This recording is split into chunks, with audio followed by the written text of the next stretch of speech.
Avant même que l'aube ne se lève sur Oslo, la forteresse d'Akershus se dresse dans un silence quasi absolu. Ses murs de pierre, façonnés par des siècles de guerre et de règne, retiennent prisonnier un homme qui prétendait jadis protéger la nation qui l'a trahi. Vidkun Quisling patiente dans une cellule étroite, écoutant le vent froid souffler dans la cour où, dans quelques heures, les fusils seront pointés sur lui. Le monde extérieur dort encore, ignorant que l'un des noms les plus tristement célèbres de l'histoire norvégienne vit les derniers instants de sa vie. Dans la pénombre, Quisling, le dos droit, est calme, presque impassible. Il n'a pas l'air d'un homme qui s'attend à la mort. Au contraire, il affiche l'étrange certitude de quelqu'un persuadé d'avoir été lésé. Il murmure pour lui-même que l'histoire le réhabilitera, reprenant une conviction qu'il avait jadis poussé à affirmer qu'il serait honoré comme un héros national dans les 10 ans qui suivaient. C'est un paradoxe qui plane pesant. Un dirigeant dont le nom est devenu synonyme de trahison et qui pourtant insiste sur le fait qu'il a servi une cause supérieure. Un garde s'arrête devant la porte de la cellule, observant la silhouette immobile à l'intérieur. Pas de tremblement, pas de cri final, pas d'imploration. Seul le souffle régulier de Quisling manifeste son mouvement, comme s'il se préparait à une dispute plutôt qu'à une exécution. Il semble plus préoccupé par l'image qu'on se fera de lui que par le sort qui l'attend à l'aube. En ces dernières heures, une question plane sur les ténèbres de la forteresse. Comment un homme condamné par son propre pays peut-il s'accrocher si fermement à la conviction d'avoir eu raison? La réponse ne commence pas avec les coups de feu qui ne tarderont pas à résonner dans la cour. Elle commence la nuit précédente. Alors que le soir tombe sur Oslo, le 23 octobre 1945, Vidkun Quisling est assis seul dans sa cellule de la forteresse d'Akershus. Le bruit de la ville est lointain, atténué par les murs de pierre qui ont abrité des siècles de prisonniers. Quelques semaines auparavant, la haute cour avait rendu son verdict, coupable de haute trahison, de meurtre et de détournement de fonds. La sentence était sans appel. Pourtant, Quisling reste imperturbable, comme si le poids du procès ne l'avait pas encore atteint.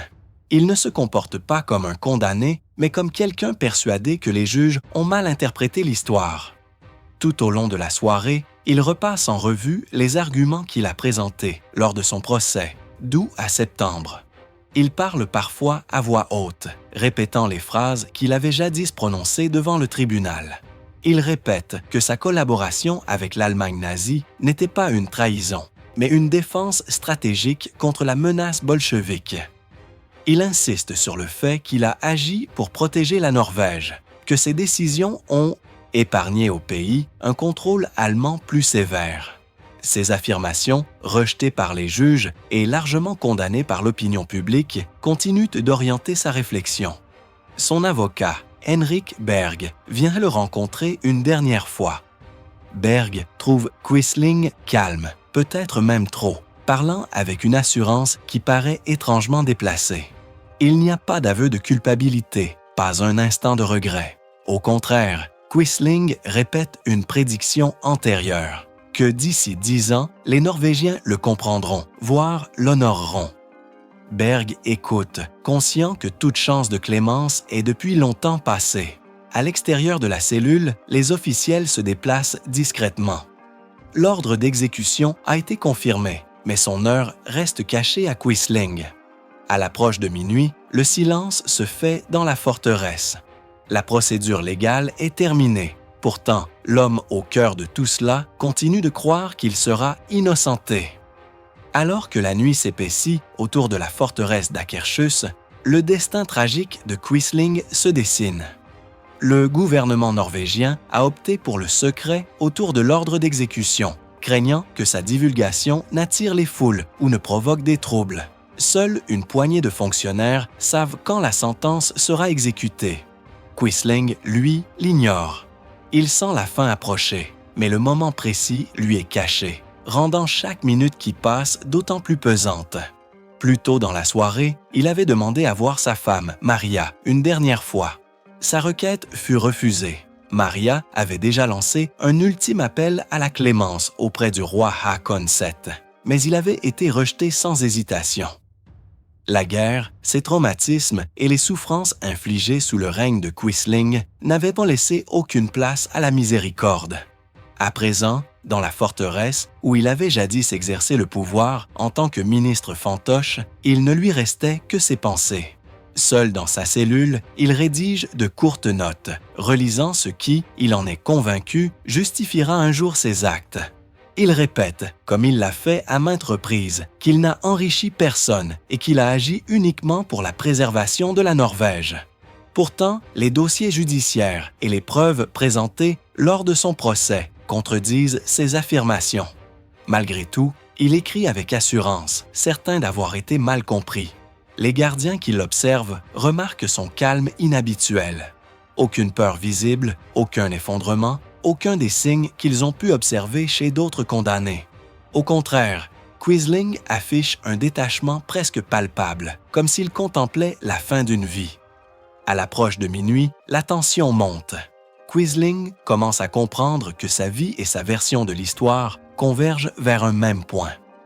Les heures à venir décideront de ce qui restera. Peu après minuit, le pasteur Peder Olsen est conduit dans les couloirs, silencieux de la forteresse d'Akershus. Sa mission, simple en apparence, est lourde de sens, apporter un soutien spirituel à un homme à quelques heures de son exécution. Olsen écrira plus tard que l'atmosphère de la cellule était unique. Quisling ne l'accueillit ni avec crainte, ni avec humilité. Au contraire, il le reçut avec la confiance sereine de quelqu'un se préparant à un débat plutôt qu'à la mort. Leur conversation débute par des questions familières de foi, de péché et de rédemption. Mais au lieu de chercher du réconfort ou le pardon, Quisling remet en cause les fondements mêmes de l'éthique chrétienne.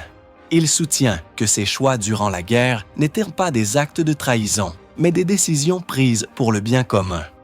Il insiste sur le fait qu'en s'alliant à l'Allemagne, il a protégé la Norvège de la menace bolchevique. À ses yeux, les souffrances endurées sous son gouvernement étaient le prix inévitable de la résistance face à un danger plus grand. Olsen écoute, troublé par la conviction inébranlable qui se dégage de la voix de Quisling.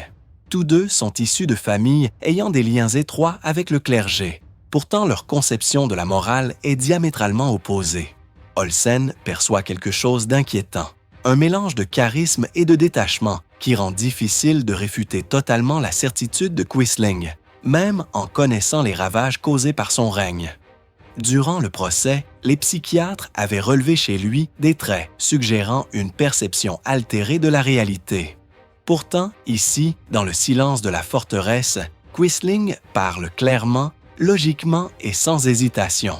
Il semble pleinement conscient de sa situation, mais insensible à son poids moral. Alors que les heures s'écoulent vers l'aube, Olsen repart avec une question persistante. La foi inébranlable de Quisling est-elle le fruit d'une illusion, d'un instinct de survie, ou une ultime tentative de contrôler la façon dont l'histoire se souviendra de lui? Peu avant l'aube, des pas résonnent dans les couloirs de pierre de la forteresse d'Akershus.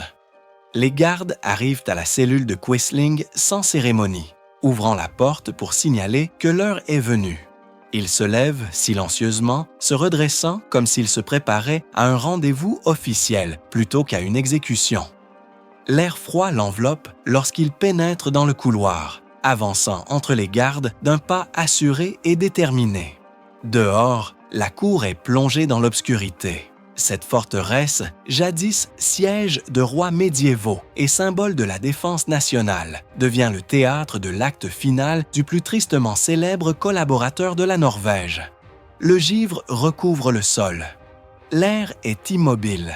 Un peloton d'exécution norvégien de 12 hommes est prêt, sa présence rappelant brutalement les mesures exceptionnelles de temps de guerre, rétablies spécifiquement pour les crimes de trahison. Quisling se tient devant eux. Une lanterne vacille à proximité, projetant une lumière inégale sur son visage. Son expression ne trahit aucune panique, seulement la même certitude inébranlable qui l'a accompagné toute la nuit. Tandis que l'officier prononce les dernières instructions, Quisling lève la tête et déclare distinctement dans l'air froid « Je suis condamné injustement, je meurs innocent ». La sentence reste en suspens un instant, entre défi et résignation. Les ordres fusent, les fusils se lèvent, la cour respire. À 2h40 précises, les coups de feu retentissent, secs et définitifs, contre les murs de la forteresse. Les échos s'estompent dans le silence de l'aube, marquant la fin de la vie de Vidkun Quisling et l'effondrement du récit qu'il s'était battu pour préserver. En cet instant, la tension accumulée au fil de mois, de procédures judiciaires et d'années d'occupation trouve son aboutissement. Sa revendication de martyr se heurte au jugement de l'État et l'histoire poursuit son cours sans lui. Dans les heures qui suivent l'exécution, la forteresse d'Akershus retrouve son calme habituel. La cour est vidée, les fusils emportés et les traces des événements de la nuit s'estompent dans l'air froid du matin. Le corps de Quisling est transporté rapidement et sans cérémonie. Peu après, il est incinéré au crématorium ouest d'Oslo, la crémation se déroulant discrètement pour éviter d'attirer l'attention. Ses cendres sont scellées et conservées dans un lieu tenu secret, jusqu'à leur transfert, des années plus tard, en 1959, dans le caveau familial à Gjerpen. Même après sa mort, sa présence demeure pesante, abordée avec prudence par une nation encore sous le choc. À 9h du matin, plusieurs heures après que les salves aient retenti dans la forteresse, Maria Quisling reçoit la notification officielle. À ce moment-là, les journaux de toute l'Europe ont déjà annoncé l'exécution, la présentant comme le châtiment final d'un homme dont le gouvernement avait contribué à envoyer près d'1 millier de Juifs norvégiens à la mort. Pour les familles qui ont souffert sous l'occupation, l'annonce apporte un sentiment de conclusion, mais non d'apaisement. La douleur persiste dans les mémoires et le poids de la perte ne peut être effacé par un seul événement. La mort de Quisling devient également un symbole fort. Elle marque la fin imminente de la purge judiciaire en Norvège, un processus fondé non sur la vengeance, mais sur le rétablissement de la responsabilité après 5 années d'occupation. Si les débats persistent quant aux complexités juridiques du rétablissement de la peine capitale, pour de nombreux Norvégiens, cette exécution représente l'affirmation finale que justice a été rendue. Alors que le récit s'apaise, une question demeure. Quisling a quitté le monde convaincu d'avoir agi pour le salut de la Norvège, persuadé que l'histoire finirait par le défendre. Mais le récit de ses actes et des vies qu'ils ont bouleversées raconte une toute autre et certaine histoire. La tension entre sa conviction et la réalité qu'il a créée persiste, rappelant avec force combien croyances et conséquences peuvent diverger.